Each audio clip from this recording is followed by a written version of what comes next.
তো বন্ধুরা, কেমন আছো তোমরা সবাই? আশা করি সবাই ভালো আছো। চলে এলাম তোমাদের মাঝে ছোট্ট একটা ভিডিও নিয়ে। এই দেখো, এই হচ্ছে আম গাছ। এইখানে আমি সকালবেলা ঘুম থেকে উঠেই চলে এসেছিলাম আম কুড়োতে, কারণ আম রাত্রেবেলা পড়ে থাকে। তো সকালবেলা আম কুড়োতে এসে দেখি গাছে একটা আম একদম গাছ পাকা হয়ে আছে। তো মনে মনে ভেবে নিলাম যে আজকে আমি এই আমটা দিয়ে ঠাকুরের সেবায় দেবো আর কি আমটা। তো যেভাবে সেই কাজ, ঘরে গিয়ে দৌড়ে গিয়ে ফোনটা নিয়ে এসে একটা ভিডিও বানানোর জন্য চলে এসেছি। তো দেখো, ভিডিওটাও হয়ে গেল। আমটা কি সুন্দর হলুদ। তার আগে বলে নিচ্ছি, সবাই এই ভিডিওটা লাইক কমেন্ট করে দিও বন্ধুরা।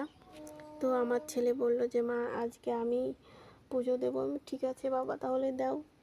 ও ঘর দরজা মুছে টুছে একদম স্নান টান করে পুজো সব কিছু অ্যারেঞ্জ করে ফেলেছে একা একাই। তো ওই দেখো বন্ধুরা, আমটাও কাটছে।